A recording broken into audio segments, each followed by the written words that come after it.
Eh bien, bonjour les pépites.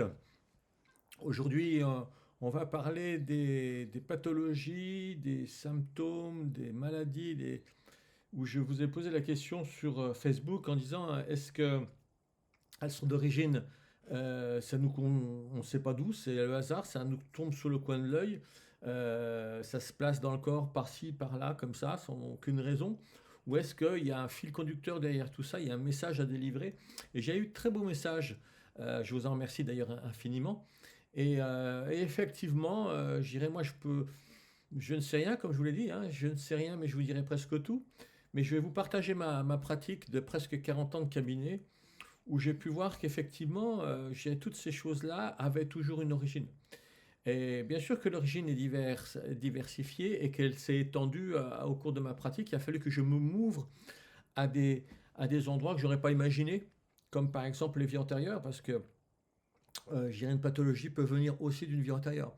Alors, sachez qu'il y a encore toujours des personnes qui vont dire oui, mais voilà, il est encore allumé du bounty parce qu'il croit aux vies antérieures. Moi, j'y crois pas. Pour moi, c'est quelque chose que je vis, puisque déjà depuis mon plus jeune âge, je sortais déjà de mon corps et j'ai pu aller visiter des endroits sur la planète où j'ai vécu dans cette vie avant, avant celle-ci, et j'ai même retrouvé des outils, des choses qui étaient à moi, et des endroits où je suis passé, que j'ai pu reconnaître, et j'ai même pu être reconnu. Donc, j'irais, c'est pas des questions de croyance.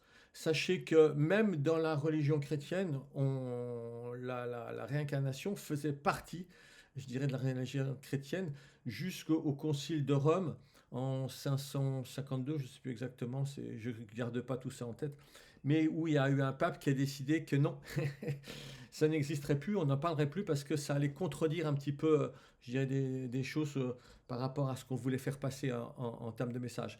Mais ce n'est pas le but de mon discours. Mon discours, c'est de vous partager le fait que, je dirais, il y a ces pathologies ou ces symptômes, ces douleurs, quoi que ce qui nous arrive, même, j'irais même jusqu'à un accident. Un accident, est-ce que c'est un accident du hasard? Mais on va garder ça pour plus tard.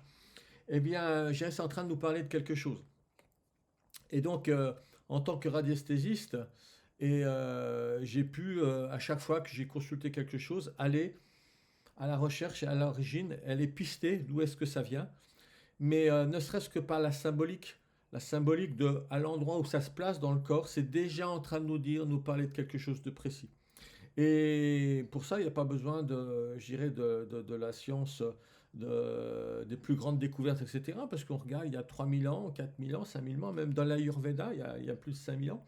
Eh bien, on connaissait tout ça et on savait parfaitement que, il y avait des organes qui étaient des cibles précises et qui allaient recevoir telle ou telle émotion. Et donc, on sait que bah, le foie, la vésicule biliaire a tendance à recevoir la colère, le ressentiment, le poumon, la tristesse, etc. Et tout. Donc, on savait qu'il y avait déjà des cibles. Et donc, pourquoi ces cibles-là? Là, eh ben, je vous expliquerai ça aussi dans de futures vidéos. Parce qu'ils avaient découvert des choses, mais depuis, on a beaucoup avancé, on a beaucoup évolué. Et en termes de symbolique, il y a des choses qui, on s'est aperçu que c'était beaucoup, beaucoup plus précis que cela, beaucoup plus précis que ce que la médecine chinoise nous enseignait. Et je dirais que plus on arrive à découvrir, à décoder, je dirais, le message qui est derrière le problème qu'on rencontre, eh bien, plus on avait du moyen d'action dessus. Donc, c'est d'où la vidéo que je vous ai fait sur la notion de cause et d'effet. Donc pour moi, les pathologies, les douleurs, les choses qui nous arrivent dans la vie sont toujours des effets. Et la cause en est bien ailleurs. Et donc la médecine moderne, qui est extrêmement pointue, qui est merveilleuse dans ce qu'elle est quand elle s'occupe, j'irais, par exemple, des urgences où elle sait recoudre une main, elle sait réparer un cœur, elle sait faire tellement de belles choses. Mais par contre, à certains endroits, elle s'est un petit peu égarée parce que plus elle a été cherchée avec un microscope et plus elle a oublié qu'il y avait, je dirais, derrière ça, il y avait tout un ensemble, un maca, une, comment dire, une, un ensemble de choses qui s'appelle un être humain, en fait, hein, qui comporte la vie, qui comporte un corps, qui comporte des corps énergétiques, qui comporte, je dirais, plein de systèmes qui s'entrecroisent et qui vivent les uns avec les autres. Et, euh, et alors, ce qui est surprenant, c'est que il y a encore des personnes qui peuvent penser que, je dirais, quelque chose comme ça qui m'est arrivé, je l'ai attrapé. Voilà, j'ai attrapé un cancer, j'ai attrapé je ne sais pas quoi. Eh ben non, c'est pas comme ça que ça marche, parce que justement la biologie, c'est pas du tout ce qu'elle vient nous enseigner, ce qu'elle vient nous montrer. Et donc, je voulais vous partager un petit peu tout ça, de cette expérience, parce qu'à chaque fois, on a trouvé une origine. Et je peux vous prendre un exemple, parce qu'au début de ma carrière, eh bien, déjà petit, moi, j'apposais les mains, j'étais un guérisseur dans l'âme. Alors, je ne sais pas si je faisais grand-chose, les gens disaient souvent que ça les apaisait, que ça leur faisait du bien. Mais quand je suis devenu guérisseur professionnel, eh bien, j'apposais les mains.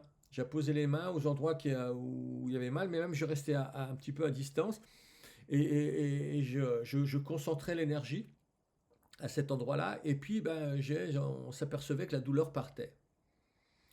Et donc, souvent, par exemple, je vais prendre le cas d'un genou, ben, je mettais les mains de part et d'autre d'un genou qui était en difficulté, où il y avait une usure prématurée, je vais voir beaucoup plus que ça, sur un ménisque ou un problème tendinaire ou quoi au caisse. Et la personne me disait, mais ça va beaucoup mieux, quoi. Et puis au bout d'un certain temps, ça durait à peu près 15 jours, 3 semaines, eh bien la personne revenait et me disait, oh, ben, j'ai encore mal, il faudrait que vous puissiez me refaire encore une séance. Et je refaisais une séance et puis la personne, ben, ça durait encore un peu et puis elle revenait, etc. Et donc je me suis dit, peut-être que le problème ne vient pas de là. Et la médecine chinoise, c'est ce qu'elle nous enseigne. Donc que dans le genou, il passe des méridiens, il passe des circuits énergétiques et que peut-être que le genou est un fusible de ce circuit énergétique et qui est en train de nous parler de quelque chose. Alors bien sûr que vous avez tous entendu dans les choses populaires où on dit ben, le genou c'est l'articulation entre le je et le nous. Et à combien c'est vrai. Et souvent donc j'ai cherché quelle était l'énergie qui pouvait plus passer dans ce genou là. Et donc souvent elle venait des méridiens qui sont là, qui sont tout simplement l'estomac, la rate, le foie, la vésicule biliaire, les reins, la vessie, etc. Et donc je ciblais, j'interrogeais de savoir quel était le méridien incriminé. Et je vais vous donner un scoop, 8 fois sur 10, c'était le méridien de l'estomac. Donc les problèmes de genoux, quand on soigne le genou, quand on met une arthrodèse, qu'on fait des tas de choses sur le genou, qui sont super à l'instant T quand on souffre et qui nous permettent de fonctionner, de tenir debout ou caisse. Mais je dirais quand on pense pouvoir soigner le genou sous cette forme-là, on est à côté de la plaque. Parce que l'origine est ailleurs. Donc du coup, ayant eu cette idée-là, je me suis dit, il faut la vérifier. Donc au lieu de magnétiser le genou, à chaque fois que j'avais quelqu'un qui venait avec un problème de genou, je cherchais quel était l'organe incriminé, je lui disais 8 fois sur 10 l'estomac, donc je magnétisais l'estomac.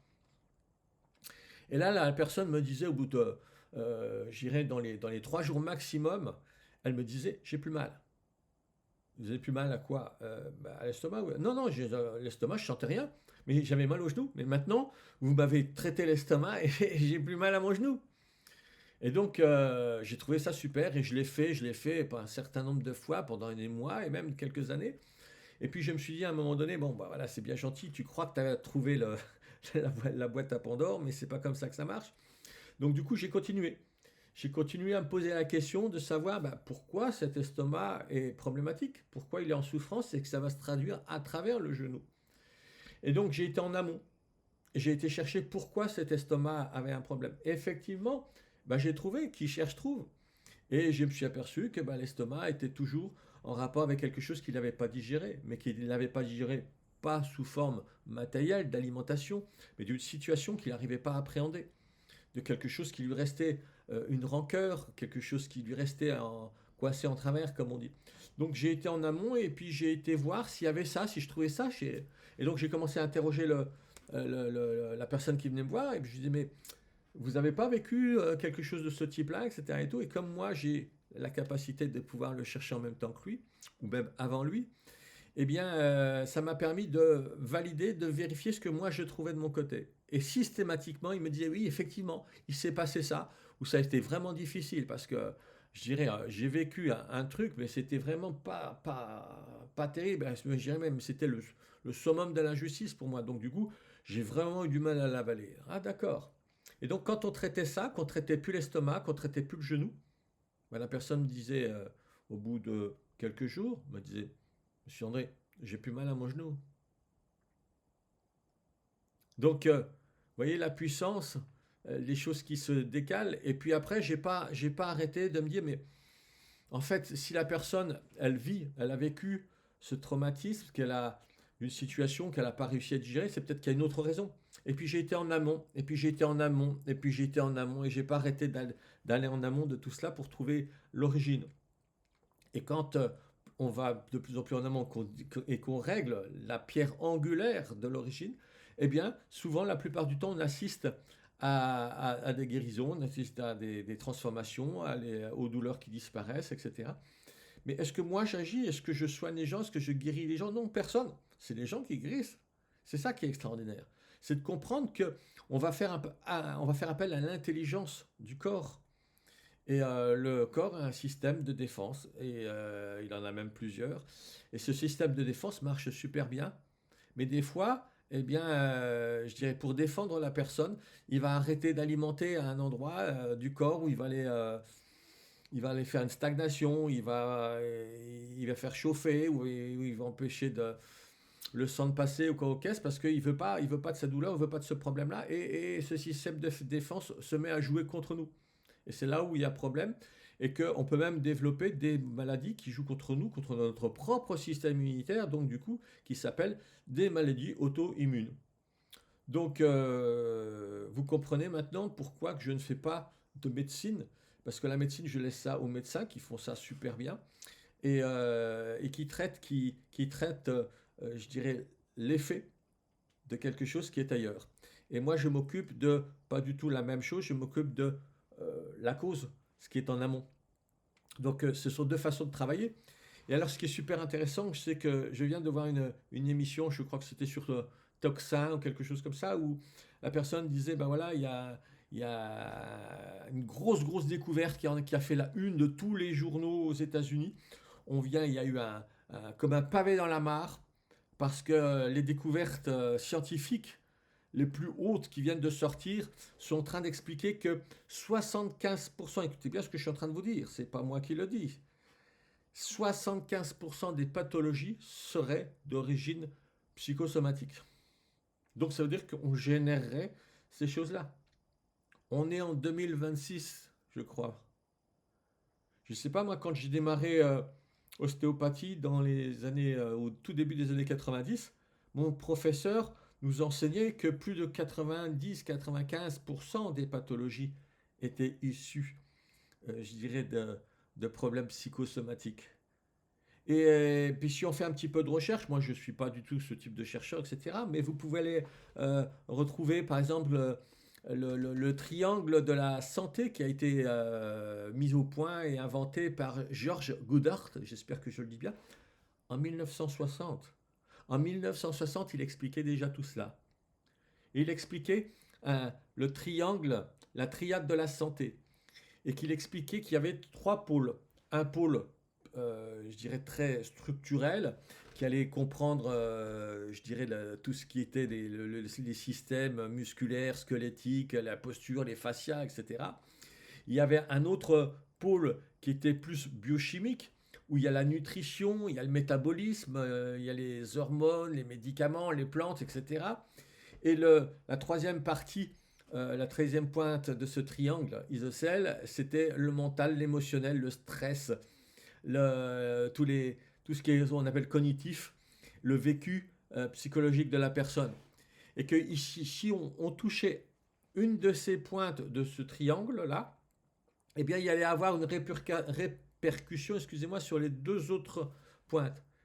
Mais il savait déjà, donc, dans les années 60, et je suis sûr qu'on le savait déjà bien avant, que, j'irais, la plupart de nos maux physiques qui pourtant nous blessent et nous empêchent d'avancer dans notre structure, eh ben, sont d'origine, pour la plupart du temps, soit, je dirais, extérieure à nous, quand c'est pas une structure, quand on n'a pas eu un accident, quand on s'est pas fait mal, je dirais, de façon traumatique, eh bien, ça vient de la chimie du corps, de l'alimentation, des choses comme ça, ou alors de problèmes qui sont d'origine psycho-émotionnelle, ou encore d'autres problèmes qui sont, ça qui pourraient être les ondes, les radiations et tout ce qui peut avoir une influence sur nous.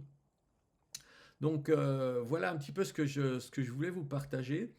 Et bah, je ne manquerai pas dans les vidéos futures de pouvoir continuer à alimenter votre fontaine et vous permettre de trouver de plus en plus d'autonomie quant au fait de comprendre que tout ce qui vous arrive, la réalité c'est que bah, pour moi ça fait partie d'un jeu, ça fait partie de quelque chose qui s'exprime, même si c'est pas marrant. Et que quand on ne comprend pas la loi du jeu, bah, j'irais des fois on en meurt. Parce que voilà, dans le jeu, on ne gagne pas tous les coups. Et donc quand on veut pas ou quand on peut pas ou on n'a pas la capacité, eh bien d'aller trouver, je dirais, cette pierre angulaire qui nous pose souci, eh bien c'est pour ça qu'il y a des gens qui savent le faire. Il y a des thérapeutes comme moi et d'autres qui peuvent accompagner les personnes à pouvoir aller voir qu'est-ce qu'il y a caché derrière, quelle est l'origine des choses. C'est pour ça que nous sommes en vérité des partenaires extraordinaires avec toutes les sortes de médecine, parce que on n'est pas contre, on est avec, on fonctionne avec. Et moi, j'ai beaucoup de gens dans ma patientèle qui ont toutes sortes de choses, des choses voire très graves. Et les différentes médecines vont s'occuper des différentes strates et vont aider pour qu'on concourt tous quant au fait d'aller à la guérison. Parce que quand il y a une guérison qui se passe que sur un plan, elle aura une interaction certes sur les autres plans, mais la plupart du temps, quand il y a récidive, c'est qu'elle n'a pas réussi, elle n'a pas réussi à faire basculer la personne dans cette phase de guérison.